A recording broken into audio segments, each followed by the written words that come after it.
Live from New Delhi, you're watching DD India Live, India's voice to the world. I'm Tanvi Taneja, coming up in the next 30 minutes. 18th Pravasi Bharatiya Divas kickstarts in Temple City, Bhubaneswar. India's External Affairs Minister says Indian diaspora key to globalization. European Union will not tolerate attacks on its borders, says France, after Donald Trump's Greenland comments. And in the US, thousands evacuated as fast-growing wildfires devastate Southern California amid harsh wind.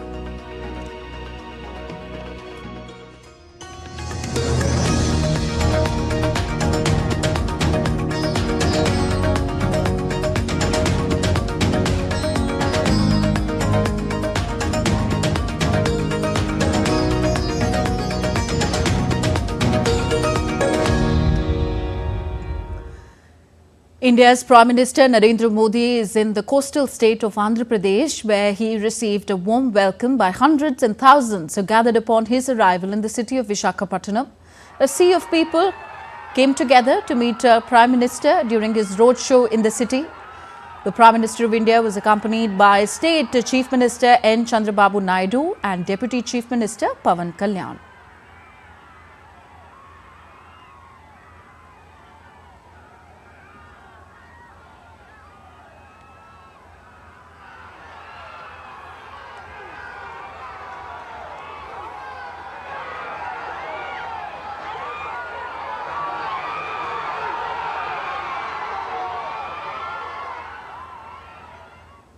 India is showcasing areas of opportunity in their motherland to its diaspora living abroad during the 18th edition of Pravasi Bharatiya Divas convention, which commenced in Odisha's Bhubaneswar on Wednesday. This year's Pravasi Bharatiya Divas, or the Overseas Indian Day, promises to be a landmark event, weaving together the themes of heritage, innovation and global engagement in the spiritual and cultural heartland of India. The theme this year is Diaspora's Contribution to a Viksit Bharat, that is, Developed India. The format of Pravasi Bharatiya Divas was revised in 2015, and since then it is held every alternate year. Celebrated to mark the contribution of overseas Indian community, the conventions provide platform for government to engage overseas Indians. The Government of India organizes Pravasi Bharatiya Divas in partnership with one of the state governments. The 15th Pravasi Bharatiya Divas convention was held in Uttar Pradesh, while the 16th edition was held virtually due to the COVID-19 pandemic. The 17th Pravasi Bharatiya Divas convention was held in Madhya Pradesh, where Indian President honoured around 30 Indian diaspora members with Pravasi Bharatiya Samman Award. The awardees represent excellence achieved by the diaspora in various fields. Ahead of this, India's External Affairs Minister Dr. S. Jaishankar, along with other ministers and dignitaries, attended the Youth Convention in Bhubaneswar, the customary conclave of the younger generation. As part of the Pravasi Bharatiya Divas celebrations, is a testimony to their vital role and significant contribution in the building of a Viksit Bharat and India's global image. Speaking at the inauguration, Jaishankar emphasized on the role of youth being paramount in the development of the country. At a time when so many key developments in the world are being shaped by this younger generation, whether we talk of AI or EV, innovation or startups, space or drones, sports, chess, cricket, there is all the more reason to do so. We have just started our journey towards Viksit Bharat in the Amrit Kal. This is an endeavor that is very much about the future generation. Further, the External Affairs Minister also underscored the influence of India's youth in global advancements, echoing the impact of Prime Minister Modi's leadership.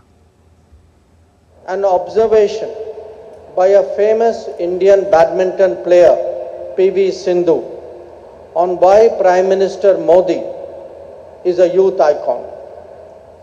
She summed it up as his attitude, which moved the nation from chalta hai to badal sakta hai to hoga kaise nahi. Indeed, it is this very spirit which has driven our achievements in recent years. Later, Dr. Jaishankar also addressed the Pravasi Bharatiya business leaders on the sidelines of the event. He urged people of Indian origin to promote India as a tourism destination. He said India will be unique in terms of a major rising power and the diaspora can contribute extensively towards this goal.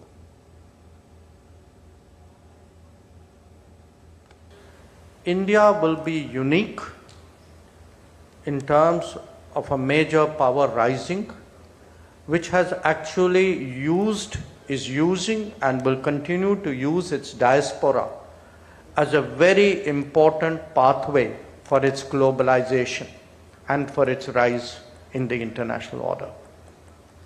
Our Prime Minister often talks of 3 T's when it comes to evaluating foreign policy.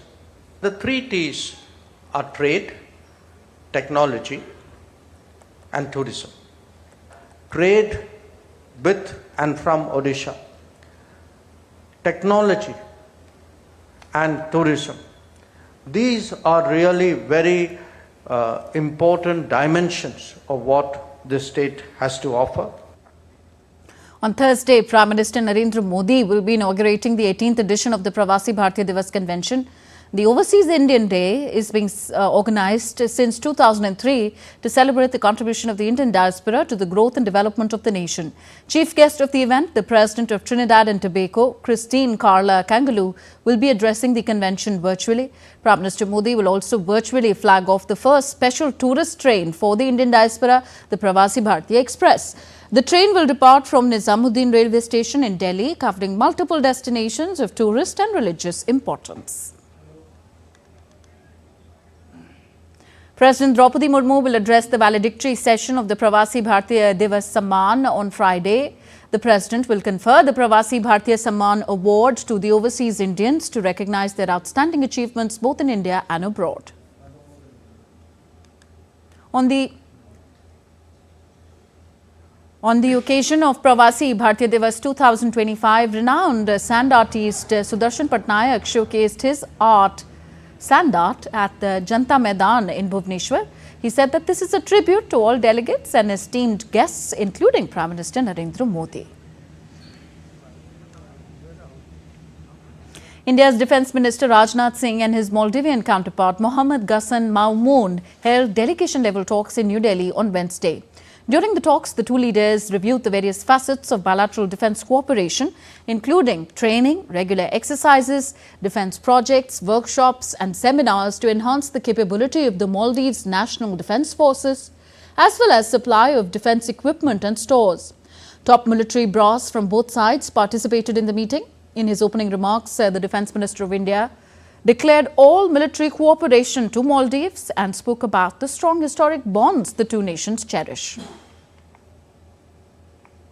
India has been offering avenues of capacity building to Maldives in all the fields of defence cooperation, including training, regular exercises, workshops and seminars to enhance capability of the Maldives National Defence Forces, as well as supply of the defence equipment and stores. It would be important to ensure that we continue the same momentum. India will continue to support Maldives and the Maldives National Defence Force in their capacity building efforts through projects, equipment and training. As a trusted partner and a close friend, I assure you that India will continue to support Maldives on its development needs and the welfare of its people. Appreciating the military support of India, the Defence Minister of Maldives spoke about the diplomatic and military support extended by India. This includes the prompt support extended by India during the coup in 1988 and during the COVID pandemic recently. I take this opportunity to express our profound gratitude to the Indian government for its invaluable contributions to the Maldives National Defence Force.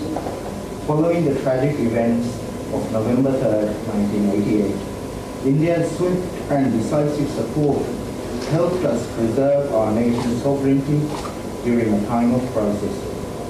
Moreover, India's significant role transforming the MNDF from a ceremonial force into a fully fledged military force is a testament to the strength of our partnership.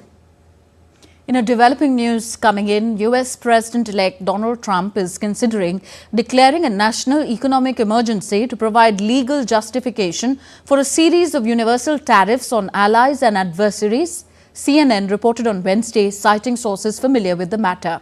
According to the report, the move will allow Trump to build a new tariff program by using the International Economic Emergency Powers Act, which authorizes the president to manage imports during a national emergency.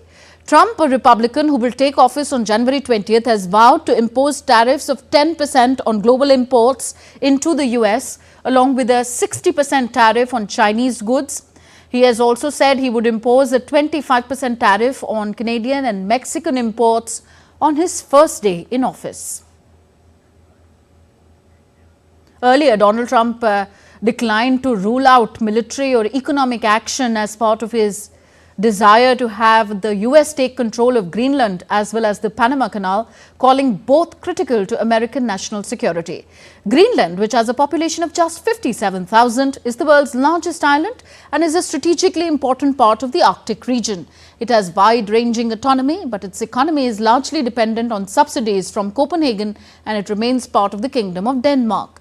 Greenland is also home to a large American space facility and has some of the largest deposits of rare earth minerals, which are crucial in the manufacture of batteries and high-tech devices. Trump also vowed to use economic force when asked if he would attempt to annex Canada and call their shared border an artificially drawn line, on which outgoing Canadian Prime Minister Justin Trudeau said that there isn't a snowball's chance in hell of the two countries merging. France on Wednesday warned Donald Trump against threatening the sovereign borders of the European Union. France's Foreign Minister Jean-Noël Barrot has said he did not believe the US would invade the vast Arctic island that has been part of Denmark for over 600 years. You are asking me if I think the United States will invade Greenland? The answer is no. Have we entered an era that sees the return of the survivals of the fittest? The answer is yes. And so, should we let ourselves be intimidated? Should we let worry take over? Of course not. L'inquiétude, évidemment que non. Meanwhile, to talk on the development and to chalk out possible strategy, Greenland Prime Minister Mute Egede will meet Denmark's King Frederik in Copenhagen on Wednesday. Greenland's leader has stated that the island is not for sale. While in its New Year speech, he stepped up a push for independence from Denmark.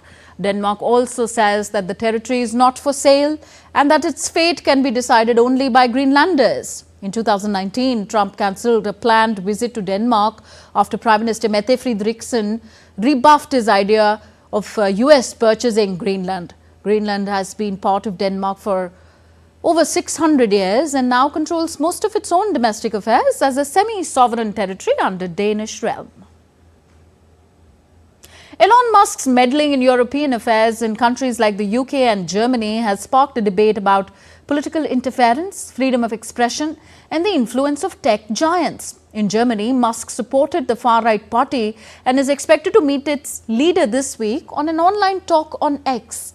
His comments supporting the far-right have been met with criticism and concern by most political parties. This comes as Germany prepares for its federal election next month. French President Emmanuel Macron targeted Elon Musk for his involvement in European politics, accusing Musk of intervening directly in elections across the continent. Macron highlighted concerns over Musk's support for Germany's far-right AfD party. Referring to Musk, France's Foreign Minister Jean-Noël Barrot said that the European Commission must use its existing legislation in a much tougher manner. Either when Elon Musk speaks in public debate in some European electoral debates, it's to make buzz or publicity, which is extremely regrettable, or he's doing so with the supposition of new alliances with the far right. like the AfD in Germany, in which case the American Republican Party should own up to linking its destiny with that of such a party which represents everything the Republican Party has always fought against. Germany has long suffered from one particular problem, slowing down its economy. There's a lack of skilled workers in the country. Many job positions cannot be filled. Now, for some time, the Berlin government has worked with a new program to attract talent, and there's some new numbers out. Lars Holter is with Deutsche Welle and joins me from Berlin now. Lars, how successful has this effort been so far?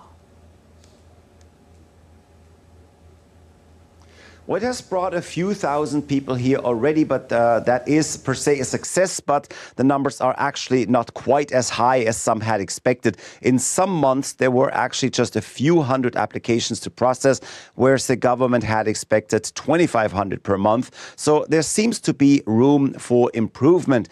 Now, as of late, the numbers went up a bit, so I guess we're on the right track. But the government has also worked out a bit of a marketing campaign, telling potential applicants about Germany, pointing out an opportunity economy, innovative companies, but also a stable democracy, freedom of speech and freedom of press, good schools and universities.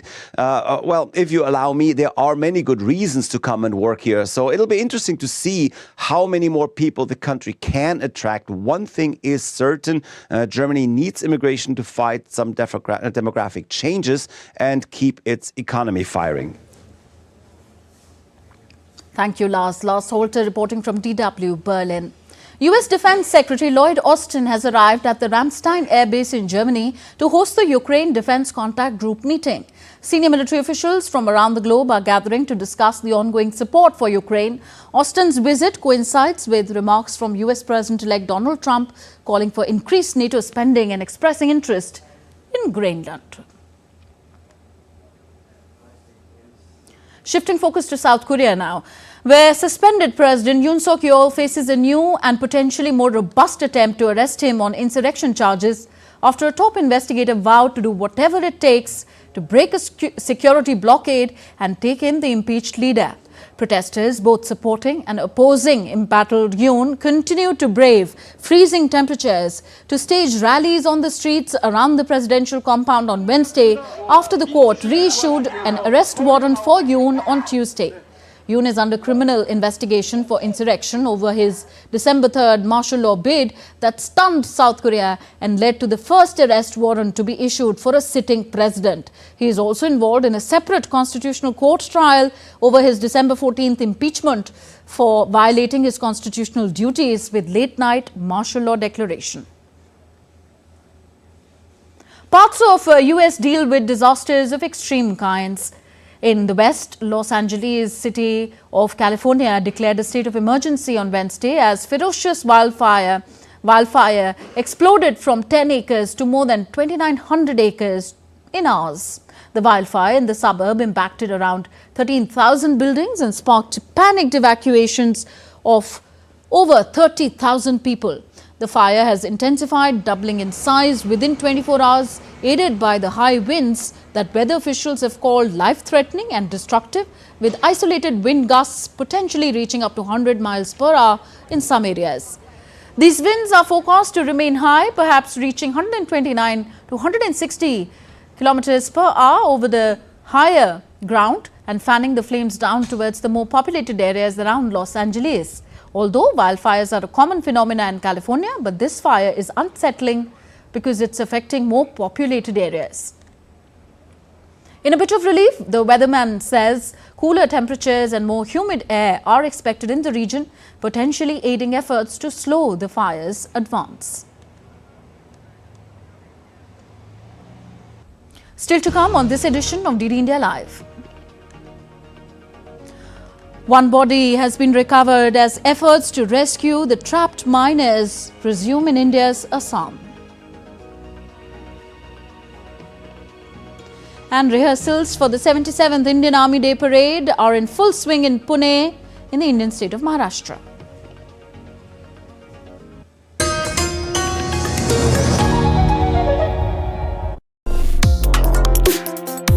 Complex issues, hidden agendas, twists and turns, strategic games. We think all dots are linked. We just need to connect them.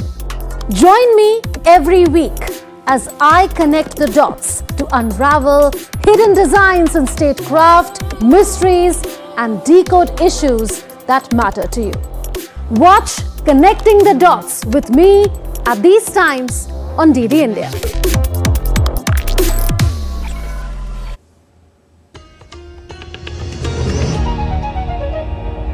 Welcome back. You're watching DD India Live. I am Tanvi Taneja.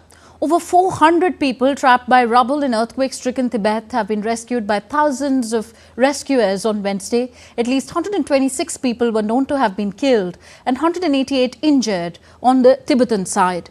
Meanwhile, no deaths have been reported in Nepal or elsewhere. According to the data from the US Geological Survey, the magnitude of 7.1 earthquake was also felt in Nepal and parts of India on Tuesday morning. India's Chief of Air Staff, Air Chief Marshal Amarpreet Singh, attended the National Cadet Corps Republic Day camp in New Delhi on Wednesday, commending the NCC for its remarkable role in fostering national unity. Speaking on the occasion, the Indian Air Force Chief said that NCC is doing a commendable job in bringing the nation together. He expressed happiness, calling NCC a hub of young minds who are trained towards nation building. The Air Chief also called upon the youth to join the NCC and take the country's growth forward.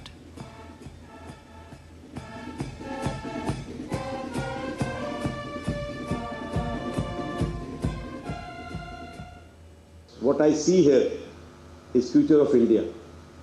In cadets, what we see is future of India. They are the ones who are going to be tomorrow's leaders, tomorrow's doctors, tomorrow's engineers, tomorrow's politicians, tomorrow's Faujis. And they are the ones who are going to take this nation forward towards the Amrit Kal that we are talking about all the while. Dr. V. Narayanan is set to succeed S. Somnath as ISRO's chairman on January 14th. Dr. Narayanan is a distinguished scientist with nearly 4 decades of experience in rocket and spacecraft propulsion. V. Narayanan joined ISRO in 1984 and functioned in various capacities before becoming director of the Liquid Propulsion Systems Center. Speaking to media persons, he said that India will be launching several space missions in the next few months, including the Gaganyaan. He also expressed confidence in ISRO's ability to achieve even greater milestones. Part of the system, we are going to accomplish all this mission with great maturity and precision. In fact, tomorrow we are having a SpaceX experiment, hockey experiment. Then this month end we are going to launch the Navik 02 satellite using our GSLV Mark II vehicle. Then Gaganyaan program, first unmanned mission we are going to accomplish maybe very shortly, within few months. Then there is a PSLV vehicle produced by industry, first PSLV vehicle within 3 months we are going to accomplish. And in the latest update from the Assam coal mine mishap, the body of one of the 9 miners trapped inside a flooded coal mine in Dima Hasao district of Assam was recovered by a diving team of the Indian Navy on Wednesday. Assam Chief Minister Himanta Biswa Sarma took to X to confirm the recovery of a lifeless body. Meanwhile, along with National Disaster Response Force and State Disaster Response Force, the Indian Navy has mobilized a specialized team comprising 1 officer and 11 sailors to assist in the rescue operations of the trapped miners. The incident occurred on Monday after the coal mine became inundated with a sudden gush of water. And next we take a look at what else is making news in India. In a significant step towards promoting indigenous capabilities, 62 Indian manufactured vehicles are set to reach Lebanon for utilization by the Indian contingent deployed in the UN interim forces. The fleet comprises high mobility troop carriage vehicles, utility vehicles, light ambulances and recovery vehicles. Marathi language has officially been granted the status of a classical language on Wednesday. Maharashtra's Minister of Marathi Language, Uday Samant, met with Union Minister of Culture, Gajendra Singh Shekhawat in Delhi and formally handed over the government resolution.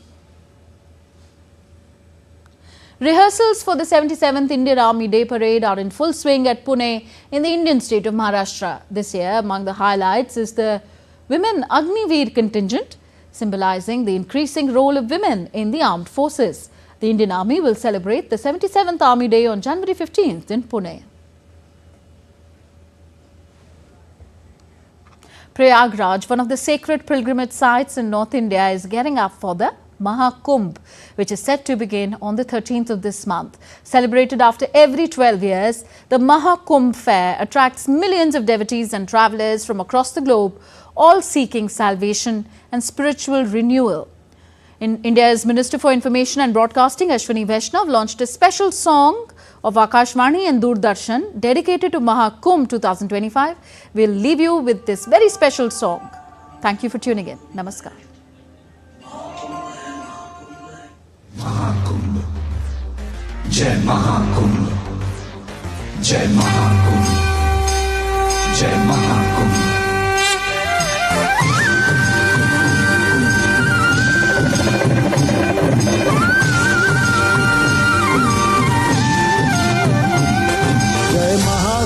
जय महाकुंभ पग पग जयकारा महाकुंभ तन कुंभ कुंभ मन कुंभ कुंभ जीवन सारा अब कुंभ कुंभ जय महाकुंभ पग पग जयकारा महाकुंभ तन कुंभ कुंभ मन कुंभ कुंभ जीवन सारा अब कुंभ कुंभ इस सत्य सनातन धारा का सौभाग्य हमारा महाकुंभ जय महाकुंभ पग पग जयकारा